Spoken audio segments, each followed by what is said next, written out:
Hi, I'm Samantha and I'm from Joe Divine, and today I'm talking to Chris Lewis from Chris's Cancer Community about sex and cancer. Hi, I'm really excited today to be talking to you. I'm here today with Chris Lewis, who's got Chris's Cancer Community. It's an amazing website. I came across Chris through Twitter. I think that's how we actually met. Chris has cancer himself, and he's actually set up this website to help people and offer a lot of support to people who are experiencing cancer or once they've gone through cancer treatment, and for them to find out what's actually available to help them that often isn't actually recommended by healthcare professionals.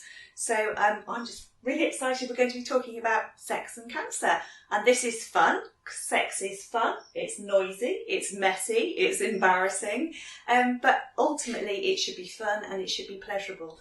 And sometimes a cancer diagnosis and treatment can actually lead to you experiencing sexual issues, which actually can be easily overcome through using sexual lubricants, sex toys, and actually just rethinking the way in which you actually enjoy sex. So, nice to see you. Nice to see you, Sam. It's nice to bring these subjects out into the open. Yeah. At one time, I remember cancer was a taboo subject. But now it's actually less taboo than sex. Yeah, well, completely. I think, yes, no, I think we actually do end up talking about cancer far more than we talk about sex, or the manner in which we talk about sex. Sex is in the papers every day, but the way in which it's talked about is quite salacious, and, people don't get practical advice about what to do. I think that's... No, they don't, and you're absolutely right. Sort of advertising these days is quite sexified, as you say. Even actually, cancer charities, a lot of it's made to seem very sexy, and I find that, I must be honest, I find that quite difficult to see sometimes. But it reminds me, in the start of my journey, so 10 years ago when I was diagnosed, and cancer was a whole frightening thing for me. I hadn't really experienced anything like that. And so when I went through my first conversations at hospital about the chemotherapy and all the things that I had to do, and the nurse came into the room and she said, and the bottom of the list was using condoms. Right? Okay, so she said, Mr. Lewis, as and when you have sex, you'll need to use a condom. And my wife was in the room at the time. And I remember saying, sensitive ear time now. I said, what about for blowjobs? I bet you hadn't thought about that. Now, here's the thing. And she went rosy pink. She went very right. rosy pink. And she said, and she looked at the files. She said, Mr. Lewis, you're 50. She said, do you still do that sort of thing? Not dead yet. I have to say, our oldest customer at Joe Divine is 95, as I always tell people. So, it is that sort of attitude. So, And my wife was quite shocked, actually. She said, of course we do. And they're really good. So that sort of was quite a shock for me then. But it is this, we tend to move around the edges. My background's nursing, as most of you know, and basically I never really talked about sex during my nurse training. You never get taught about it. You never get told how to deal with it. It's only through my own personal experience of being a woman, a mum with 3 children, a wife, and the issues that I've actually faced that I'm able to actually talk more, and obviously the industry that I'm in now. And I actually don't think that, I think the problem is it's so subjective for a lot of healthcare professionals. Their own personal views really shouldn't come into it, but it's their own view on sex. And also, as you say, whether or not you should be having blowjobs at the age of 50. Long may it continue. It's like... That's what I said to my wife. But, it's that sort of attitude, you shouldn't be having sex because you're this age. Well, you've had cancer or you've got cancer, therefore why are you thinking about sex? And a lot of our customers come to us who've actually had cancer, who have cancer, and actually say, I wish my doctor had a sex talk with me because I've had a lot of problems and it was all very medical. A phrase that comes to mind, a lot of them say, my body was hijacked during treatment. That's how they felt. They handed it over to the healthcare professional 2, 3 years, however long it's taken, and they actually want to take it back now, and this is a part of their lives they can take back, but it's often not addressed in the healthcare professions. No, not at all. Actually, the body being hijacked thing, actually, I felt the same. And actually, I still feel the same. My body hasn't been, I don't think it's been hijacked by health professionals. I think it's been hijacked by cancer. Yes. And its treatment. And it's certainly not the body I started out with. Yeah. And actually, in many respects, that's a good thing, because I didn't realise that my illness had made me put on weight. And I was quite a heavy lad. I mean, I was 10.5 stone when I got married.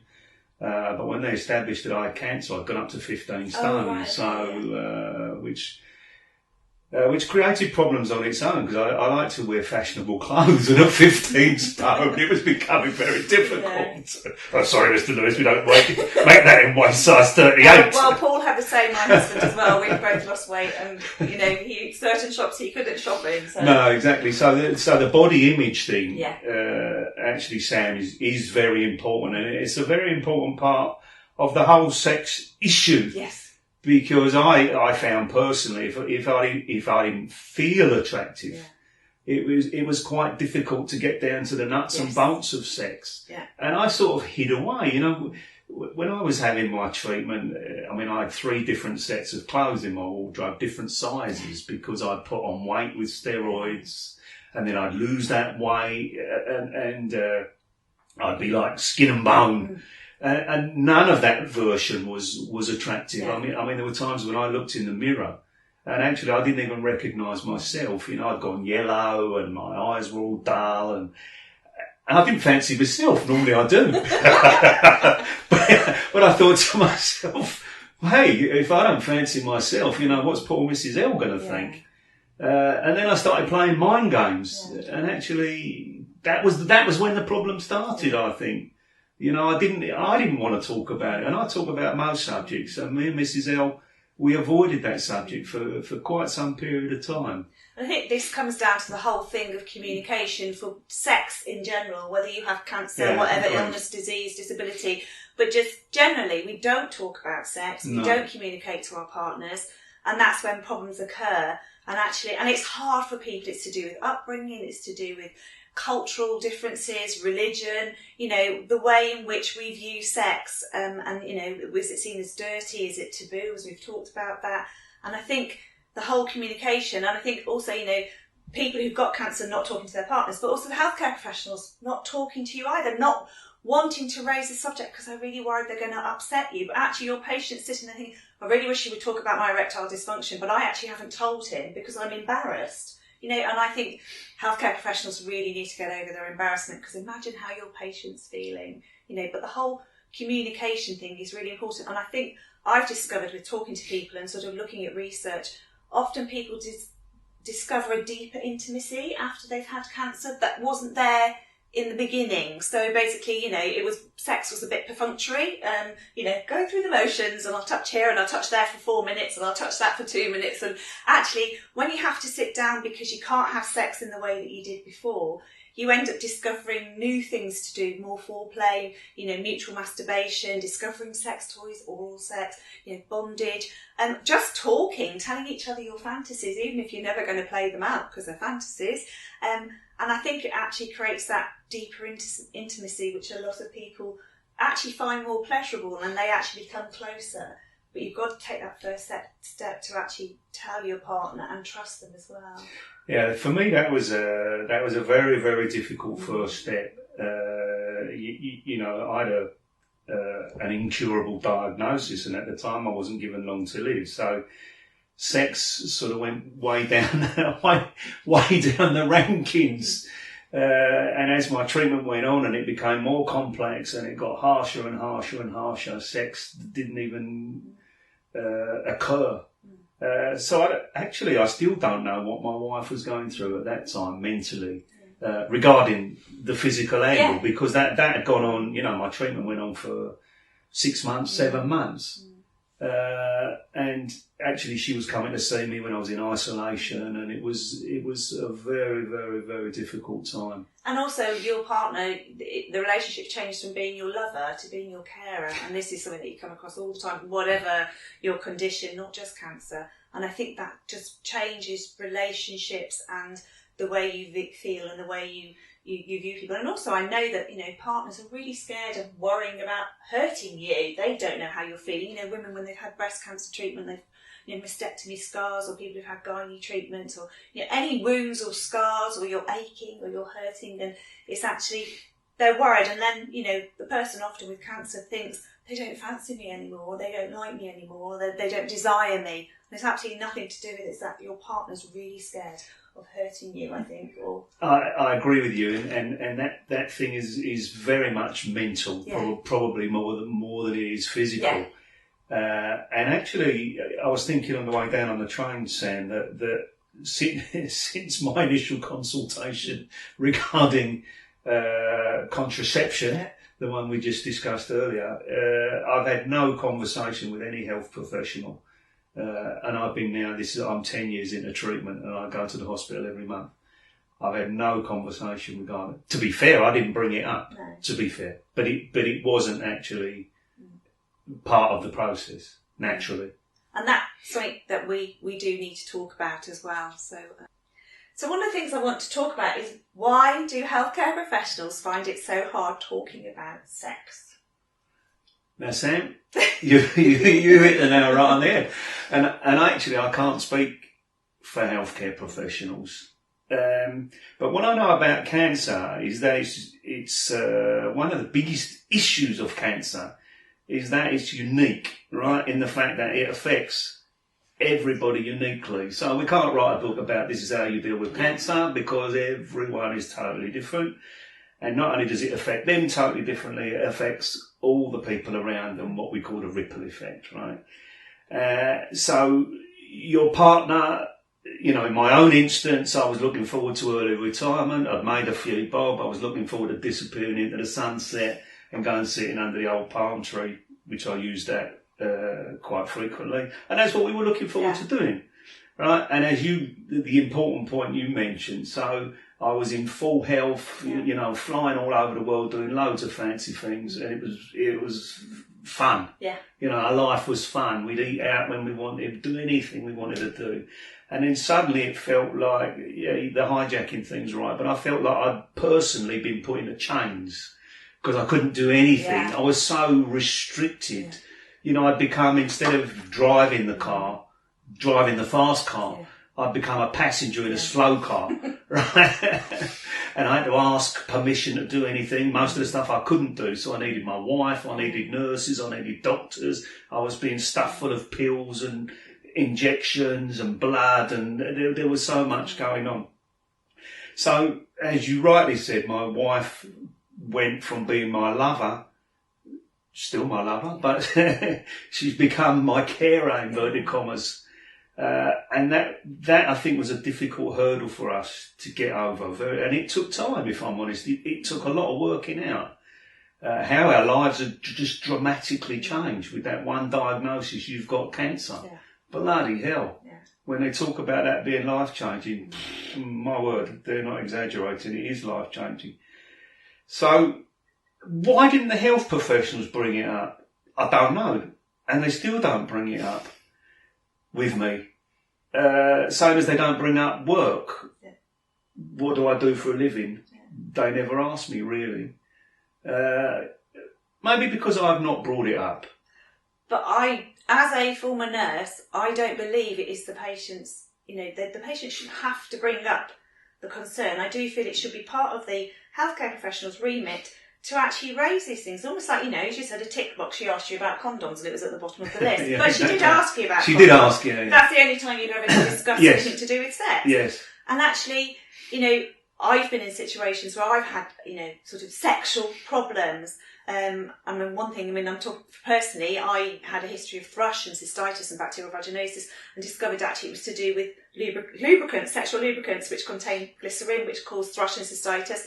And through my whole journey of the last 20 years, I have never, no healthcare professionals ever mentioned the word lubricant to me whenever I've been to see anybody. I think I got told to iron the gusset of my knickers. That was about it. And that does kill the bugs, but for me, it's discovering, yes, organic lubricant has transformed our sex life and resolved the majority of my problems.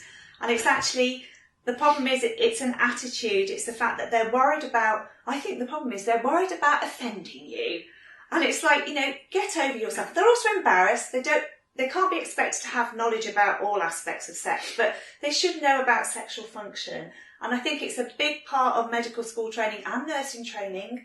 Nursing training has changed since I trained, but they never ever include this. It's all well and good looking at sexual dysfunction, but if you're not looking at practicalities, if you're talking to a room full of 25-year-old med students, or however old they are, and they think that you're going to stop having sex at 40, then they're not really going to be bothered about thinking, about sexual function. I agree with everything you said, Sam, but I view things slightly differently now. Having been on the inside of cancer care, if you like, I'm involved in it, and a lot of issues that I see are, first of all, we're very time restricted on appointments, right? That's one thing. Whether it be the GP or whether it be in hospital, everything's running late, and particularly in a cancer clinic, I'm talking specifically now. There are things happening in the hospital. People are dying. Yeah. So the fact that my cancer appointment runs an hour late really is not a big thing for me anymore, because I always get actually the care what I need when I am seen. So that's a great thing. But I just feel that there is a fear of opening up a whole big discussion once somebody asks you. So if they ask me about my social issues, if they ask me about my sexual issues, there's a whole big discussion to happen, right? And actually, that's going to go on and on and on, and they don't have the time. So the way I work with my people is if I've got a real problem with it, I'll ask them, and if it's something I think I can solve, I don't ask them. And actually, I would say that we don't have a lot of open discussions because there is a pressure of time. I'm not saying that that's right, by the way, because it very definitely isn't, because we've got a lot of mental health issues, and a lot of those sort of things can be resolved in the very early days. Yeah. We know that, because in the cancer particularly, we know what's going to happen to people generally, right? They're going to feel isolated, they're going to have problems with work issues, with physical appearance. So it's not unnatural that they're going to have something, psychologically. They're going to feel different psychologically, right? But once we start going into the nuts and bolts of that, we go into a whole area. My hospital's a big hospital, right? And it's only got really one psychologist, a clinical psychologist, right? There's plenty of people in the cancer ward alone. Yeah. So we don't have the resources in this country. Let's be realistic about it. We can talk to people about all these problems, but actually, who's going to help solve them? Exactly. And I think this is something I spoke at the Gynae Cancer Conference in 2015. I was invited to speak there about the sex toys on our health brochure that we've created with a gynaecologist and a women's health physio, which has suitable products for women to overcome sexual issues of vaginal tightness, vaginal dryness, decreased sensation, post-op scarring, and also just to enjoy sex. I think the problem is the gynae nurses were very, very quick to refer their patients for psychosexual counselling.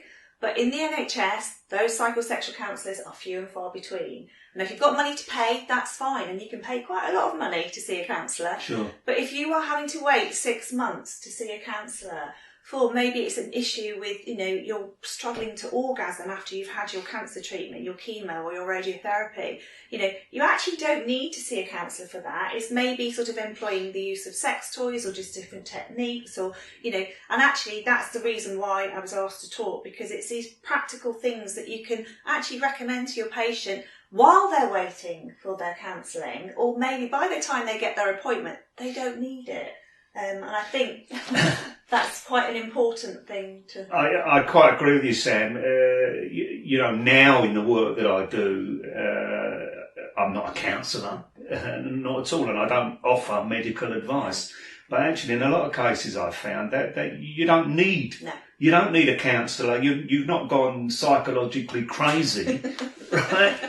But just something big has happened in your life, and actually, it's nice to talk about that with people that have had those same issues.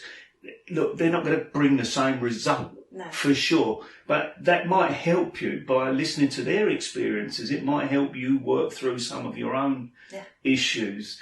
And, we talked off camera about the resources that there are out there, and there are many resources that are actually free. They're actually free. This is the irony. Your website. I'm not entirely free all the time, by the way. But the information on your website. I'm just one of many. There are loads of fantastic resources, and now with our SimPal situation, we've become almost like a helpline. People are ringing us up not just to sort their phones out, but actually telling us their stories. And I think to myself, where would these people tell their stories if they weren't telling them to us?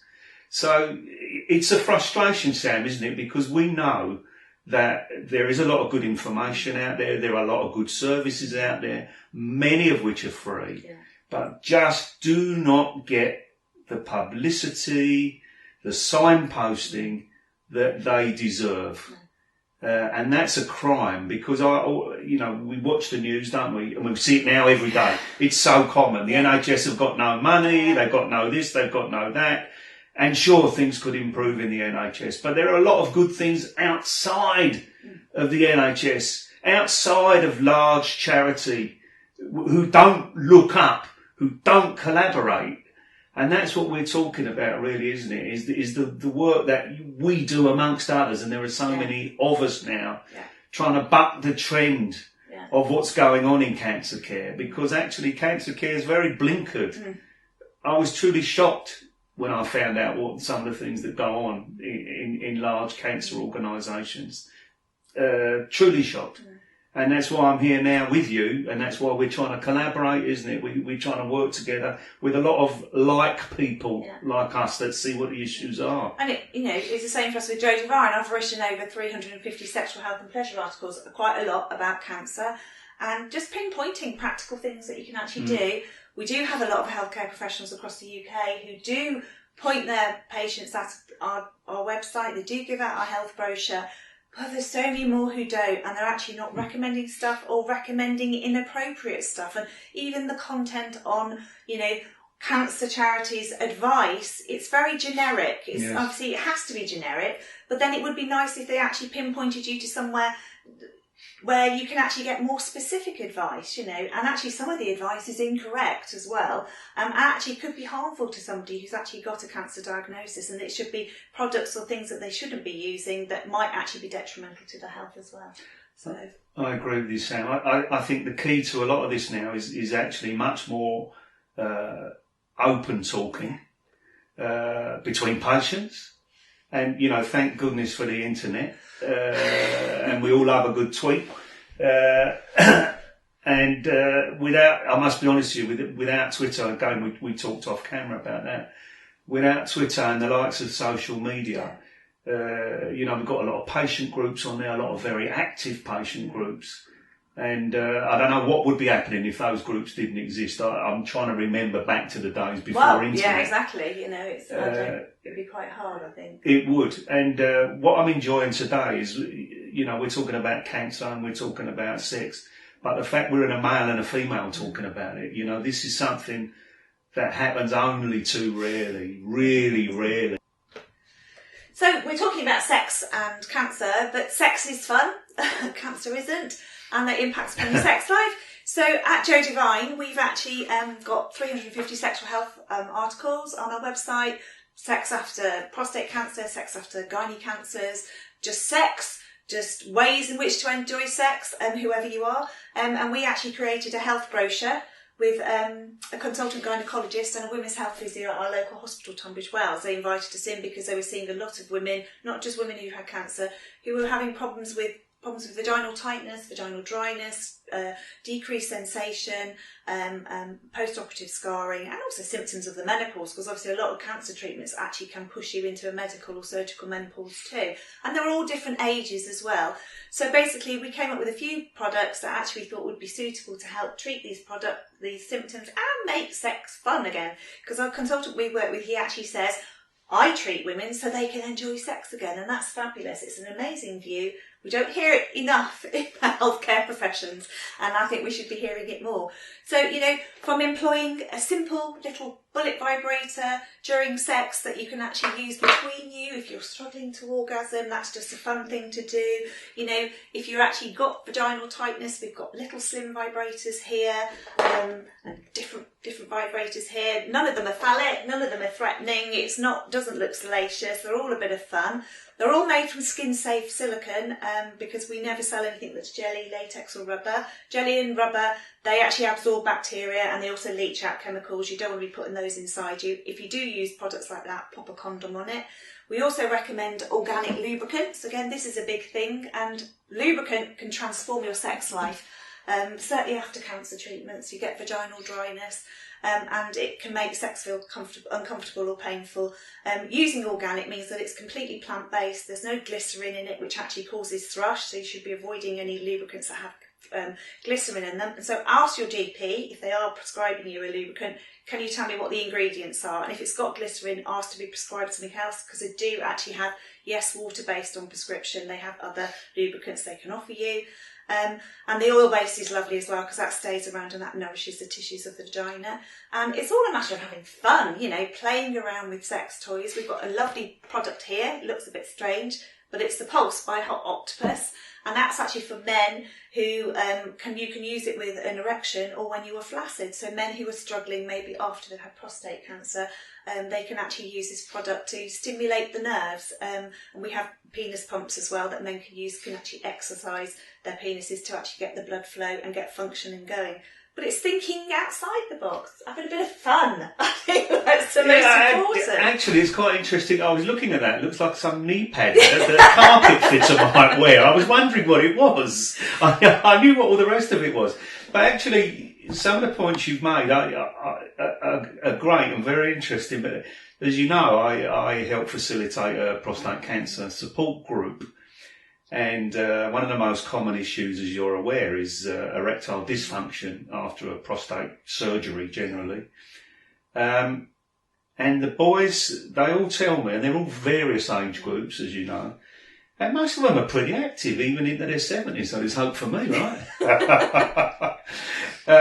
And they tell me about the ED thing, which thankfully is something I've never suffered from. Out of everything, all the treatment I've had, my chatting and my ED's been good, so I've come out of it okay. Not too bad. But one of the issues they talk about, and I can quite fully understand it, really, is so you feel in the throes of passion, right, as a male. Yeah. And but then you've got to get this blasted pump out, and you know that, as I understand from them, and I get a vision because I laugh every time they tell me about it. It must take the edge off of things, right? Yeah, it must do. How do you cope with it? Let's say as a female, right, and I'm a man who's got to get this pump out before I can return to action. I think the problem with often men who've had prostate treatments, the healthcare professionals neglect the partner, and I think we've had this with the gynae cancer nurses as well. They said, "I'm happy talking to the woman, and as soon as her partner comes to the room, because generally they're male, but obviously we get same-sex couples as well." They can't cope. They can't cope with the conversation. And I think with prostate cancer patients, they'll talk to the man, you'll probably have a bit of ED and, you might ejaculate back into your bladder. And it's sort of these things. And actually, they don't talk to them about, well, actually, there are things you can do. And when you actually bring the partner into the conversation pre-op, and actually make them aware of what the problems are. And I think the problem is that you don't raise their expectations. So then if these problems do occur afterwards, there's things you can deal with it. And for us, we do know, we have people phoning up where their partners have prostate cancer. They're buying a sex toy for themselves to keep them going in the interim period while their partner is recovering. And we would say, buy his and her toys, get a vibrator because, for the woman, they're often of the age that their partner's having prostate cancer, generally, they're menopausal. So use it or lose it, my view is. It's actually, get them to have a vibrator, because then they're actually kept things going while they're waiting for their partner to recover. But as you say, with the pump thing, you maybe use it in a sort of foreplay sort of thing. It's really hard to say, but it's actually that intimacy, have a bit of fun. And as you say, it does stop proceedings. It even stops proceedings when you have to put a bit of lubricant on, I think it's actually making it part of a longer foreplay. Yeah. Or that could just be your sex. It's not penetrative. You can have intimacy. I think we were obsessed with penetrative sex as well, and there's so much you can do that isn't penetrative. But I agree with you totally, and I'm I'd like to consider myself reasonably liberated in that way, but I was liberated before cancer, so it's slightly less of an issue for me now still, whereas some of the guys, they weren't. Yes. And that's where the problem comes. So first of all, maybe, let's say, they didn't use sex toys. Yes. So this is a big jump. This is a big jump for someone who's had serious work down below to start using sex toys and gels and stuff like that. It's not an easy thing. No, but I think also, it's actually not also saying to them, pop along to your local sex toy shop in the high street, because we get that a lot. We know GPs are recommending that to their patients, but for us, the fact that you have a brochure you can give out in clinic, some of our healthcare professionals actually have products they can show. And actually, then people come to our site and they can read about the products and see how we've actually said might want to incorporate it into your sex play this way. But I agree with you completely. Our customers come to us, they've just seen our advert in a magazine, or they've had a brochure or a catalogue, and they've never bought a sex toy. No. And actually, they will tell you the most sexual things about their life, and they'll always say to us, on the whole, I would never tell my GP about this. But I think it gives them license to talk to us, and because we are very... the way in which we write about sex, for me, it's normalising it. There is no taboo. It doesn't matter what condition you've got, what disability you've got, how old, ever old you are. Sex should be fun, and we should be making it, everybody who wants to have it, enjoy it. But it is hard. I do understand that's a stumbling point. We get a lot of customers saying, I've never done this before. I'm really embarrassed. Come on the phone, really nervous. By the end of it, we're normally having a giggle, because we've tried to put them at ease. And we've actually sort of told them, well, our oldest customer's 95. Yes, we get a lot of customers like you. Actually reassuring them that, what they're doing, this isn't horrible, this isn't taboo, but it is an attitude change. It's almost like renegotiating your sex life. I think that is something that people don't understand after they've had cancer. I agree with you. And the funniest thing I find a bit of a conflict in society, because as we said earlier, we seem to want to sexify everything up, right? But actually, when it comes down to the nuts and bolts, the general John Smith, he doesn't want to actually talk about his sex life. So we're quite happy to watch titillating stuff on television, titillating adverts. But actually, when it comes down to talking about sex, we're not so comfortable. And I'm just trying to, as you were talking, I was thinking about support groups, okay? So support groups is a thing that's been going for a long time. Cancer support groups I'm talking about. They have a place, but it's not as important as it was because of the internet. Because traditionally support groups are there to help people that are not so well. Traditionally people are not well when the support group might meet. So that's becoming a little bit more difficult now, support groups. But after cancer, I was wondering whether, we have look good, feel better type of things where the girls do makeup and all that, and I think it's a wonderful thing. I do. I know how successful those sessions are. I think it's a wonderful thing. Us guys, we sit around talking about our cancer and have a biscuit and a cup of tea. But I'm just thinking to myself, I'm looking at your little table of objects there. And I'm just thinking that we could have so much fun. Not you and I, by the way, although I'm sure we could have fun. But I'm talking about the good viewer. That we could have fun after cancer, just doing a little session, an hour or two, with a mixed audience. Yes. Who would believe that? Women and men in the same room, okay? Talking about sex. or not talking about sex, but just having fun Yeah. and looking at these items and wondering what they might be for if they knew they weren't sex toys. And also right? they're simple, sort of some of them are inexpensive, and actually it's actually introducing people to a new sexual sensation as well. As we talked about intimacy and how people enjoy deeper intimacy, but it's actually, someone who's never used a clitoral stimulator, like one of these little bullets here, actually creates lots of different sexual sensations. And somebody who's using, an internal vibrator, never used anything like that before, they might enjoy a G-spot orgasm. And for men, lots of men, male sex toys always seem to be a taboo, and yet quite a lot of them really benefit men who are experiencing erectile dysfunction, but also just create a different sensation for men. And so I'd like to say a big thank you to Chris. I've met you at last, and that's great. I hope it's been okay. It's been brilliant. It's actually gone beyond my expectations. Oh, really? Okay. It's not said very often, actually. It's been a wonderful thing, and thanks for the suggestion. It's always great to collaborate, and a male-female thing is always good. And cancer and sex, we've talked about it often enough. Yeah. It's two subjects that don't get out there in an open way. So hopefully we've started a few discussions around the world. Yeah, exactly. And we're just hopefully improving people's sex lives as well. That's the most important thing, isn't it? Actually getting them talking about it and actually start exploring new things. And actually their mental health. To be honest, it all fits together. Yeah, and have lots of fun too. Fun and pleasure, that's what we're about. So. Definitely. Thanks, Sam.